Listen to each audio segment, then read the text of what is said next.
जैसे हमने पिछली वीडियो में पढ़ा था कि क्या क्या कॉजेज़ थे 1857 के रिवॉल्ट में। हमने इकोनॉमिक कॉजेज़ पढ़े, पॉलिटिकल पढ़े, मिलिट्री पढ़े, और हम पढ़ने जा रहे हैं इमीडिएट कॉज, मतलब और क्या कॉजेज़ हो सकते हैं।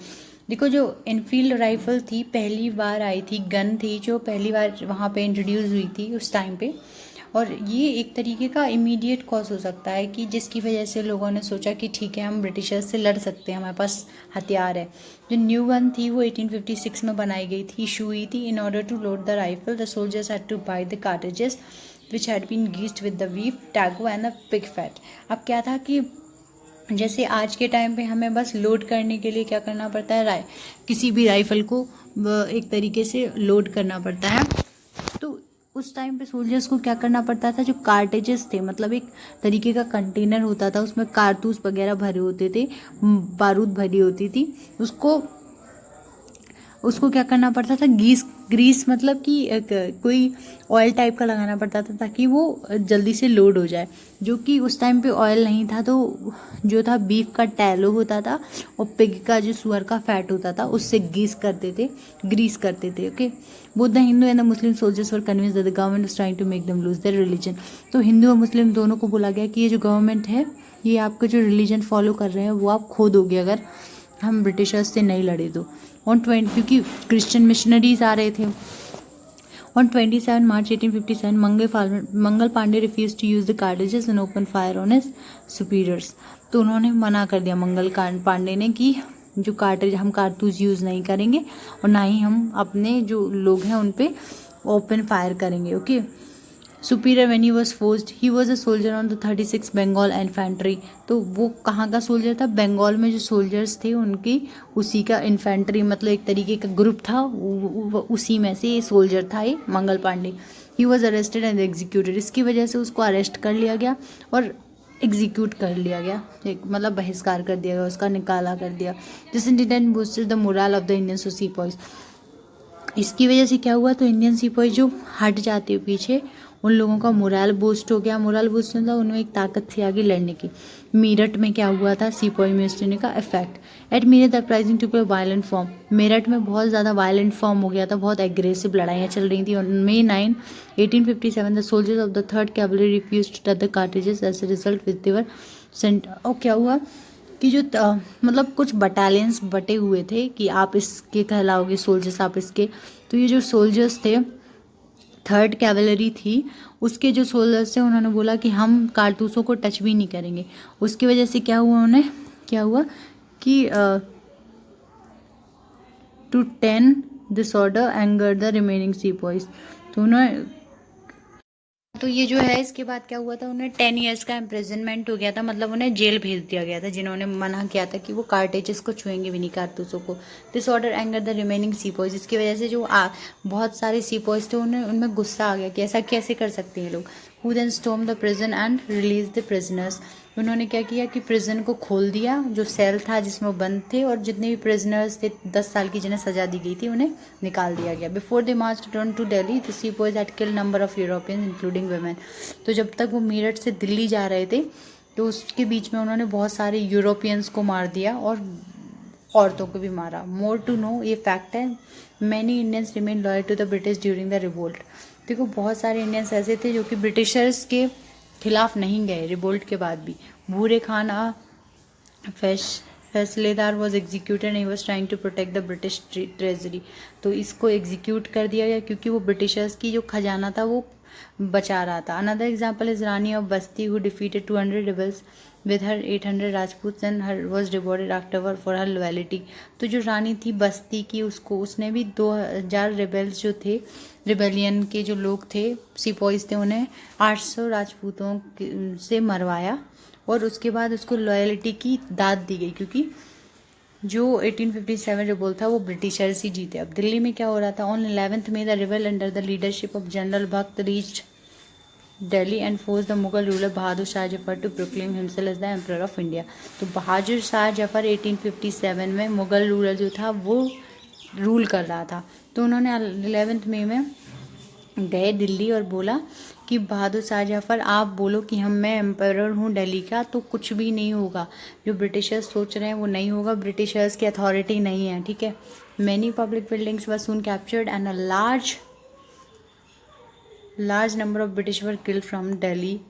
तो बहुत सारी जो पब्लिक बिल्डिंग्स थी, रेड फोर्ट, ये सब कैप्चर कर लिया किसने? इंडियन सीपॉइज ने, और बहुत सारे ब्रिटिशर्स मारे गए. From Delhi the revolt spread rapidly to other centres such as Kanpur, Bareilly and Jhansi among others. It was already June when the news of the uprising of the India reach England. तो जो ये जो रिवोल्ट था वो हर जगह फैल गया. कानपुर में, झांसी में, बरेली में, मीरठ, दिल्ली में तो चल ही रहा था. तो क्या हुआ, ये जो न्यूज़ थी, ये रिवोल्ट हो रहा है इंडिया में, ये इंग्लैंड पहुंची. कि कानपुर में क्या हो रहा था. Kanpur the revolt was held by Nana साहब the Peshwa along with the Tatya Tope.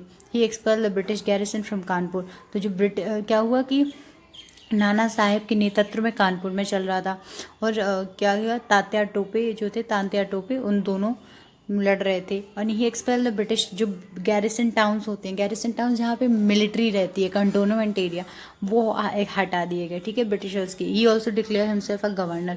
और नाना साहब ने बोला कि मैं यहाँ का गवर्नर हूँ, ठीक है. Bahadur Shah Zafar the British soon surrendered and Nana Sahib agreed to prevent us passage to the European who could move from the Kanpur to Allahabad. बहादुर शाह जफर जो था वो उसने क्या किया कि बहादुर शाह जफर के नेतृत्व में नाना साहब ने बोला कि मैं गवर्नर हूँ यहाँ का, कानपुर का. और क्या किया उसने कि जो the British to surrender, British ने सरेंडर कर दिया, और नाना साहब जो थे वो safely Europeans safe passage to the European who could move from Kanpur to England.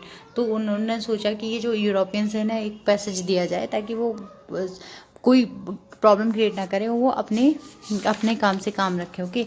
On June 27 40 boats carrying British women and children were fired upon by Nana Sahib troop when they were leaving for Allahabad. तो 27 जून को क्या हुआ कि 40 boats थी, 40 नावें थी, वो British आदमियों को और चिल्ड्रंस को कैरी कर रही थी. नाना साहब के ट्रूप ने उन पर अटैक कर दिया जब वो इलाहाबाद जा रही थी कानपुर से, ठीक है. Many soldiers died as a result. तो बहुत सारे सोल्जर्स मर गए इसी उसमें. Women and children were taken into captivity as Nana Sahib did not approve of their killing. तो क्या हुआ कि जो वुमेन और चिल्ड्रन थे उन्हें अब कब्जे में ले लिया गया, उन्हें बंदी बना लिया गया, as Nana Sahib did not approve of their killing. और नाना साहब ने बोला था कि नहीं, कि ये उन्होंने मना किया था कि ये किलिंग विलिंग नहीं होगी अब. This massacre led to an intense anti Indian sentiment in Britain.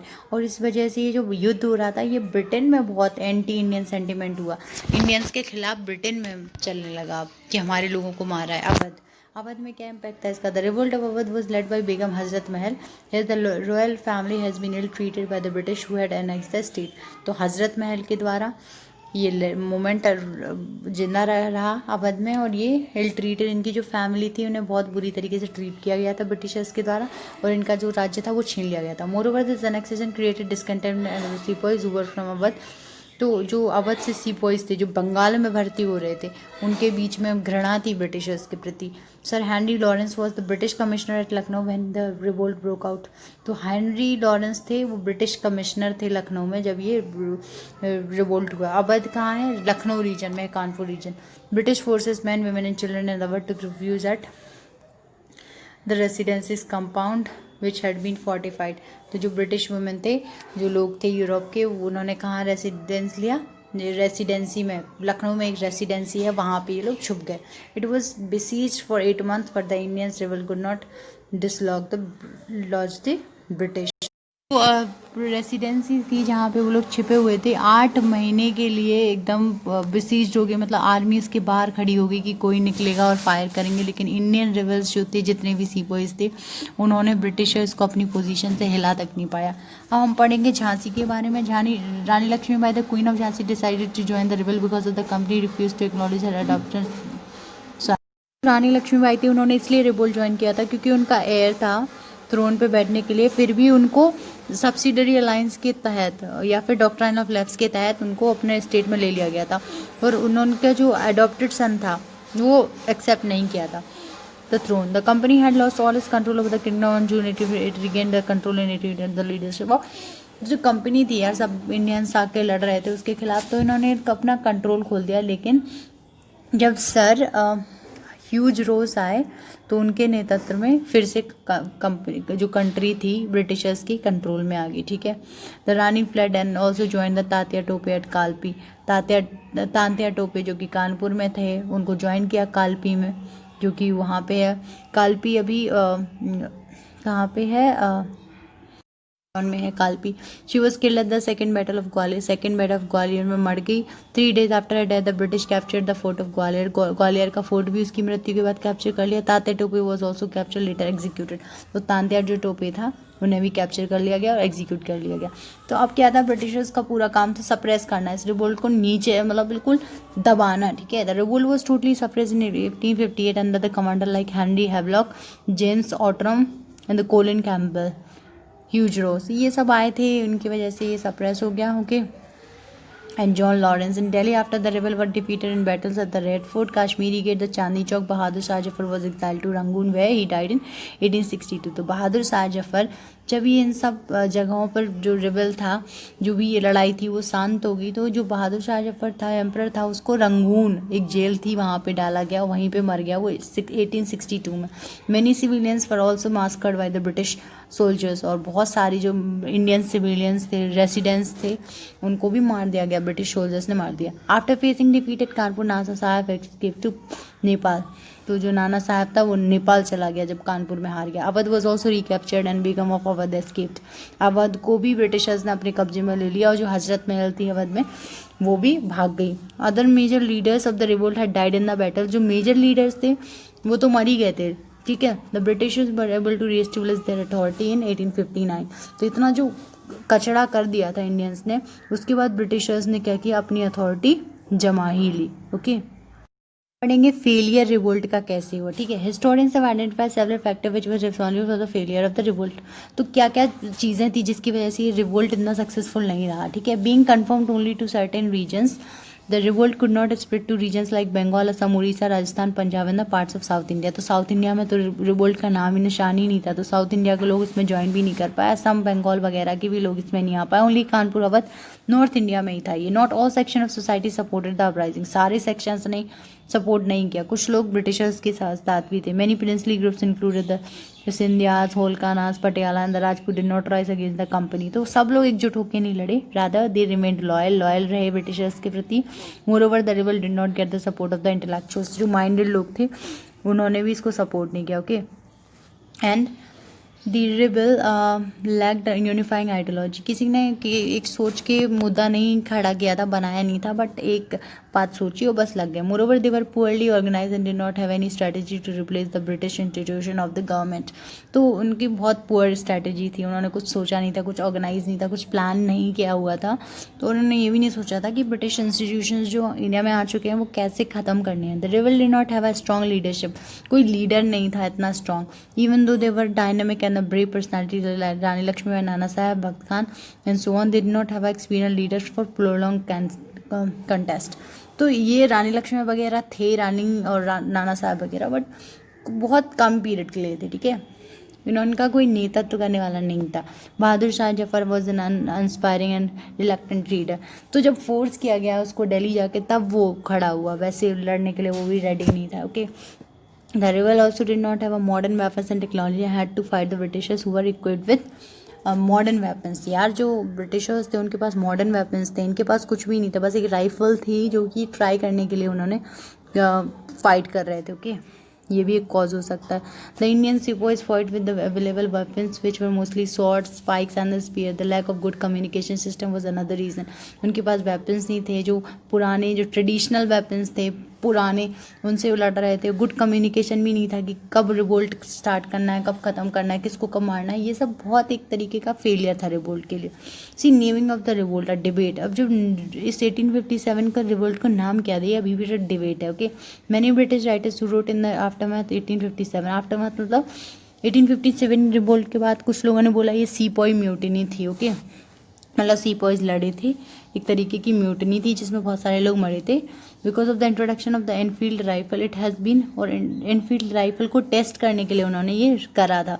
This has been open contested by many Indian athlete writer who feel that the approve name of the rebel would be the first war of independence. और जो Indian writers हैं उन्होंने बोला ये first war of independence था, क्योंकि इसके पहले कोई भी इंडिया से लोग एकजुट होकर इस लड़ने नहीं आए थे, तो ये पहला ऐसा कर सकते हैं। तो ब्रिटिशर्स से छुटकारा पाने के बाद according to them it was the first time uprising against the British rule. सब एकजुट होकर लड़ने आए थे। However there were many other scholars who feel that the rebel did not fight for independence of the country. और कुछ लोग कहते हैं जो रिबल्स थे वो अब इंडिपेंडेंस कंट्री के लिए नहीं फाइट कर रहे थे, अपने लिए लड़ रहे थे। More over the notion of the being a nation was absent at the time, क्योंकि उस टाइम पे कंट्री का नामो निशान ही नहीं था। वो तो ब्रिटिशर्स ने आके बनाई इंडिया को, जो आज इंडिया है वो वैसा नहीं था। तो किस लिए लड़ रहे थे इंडिया, किस चीज़ को इंडिपेंडेंस देने के लिए लड़ रहे थे, तो कोई नाम ही नहीं था। The loyalty of the sepoy lay with the provincial kingdoms that they belong.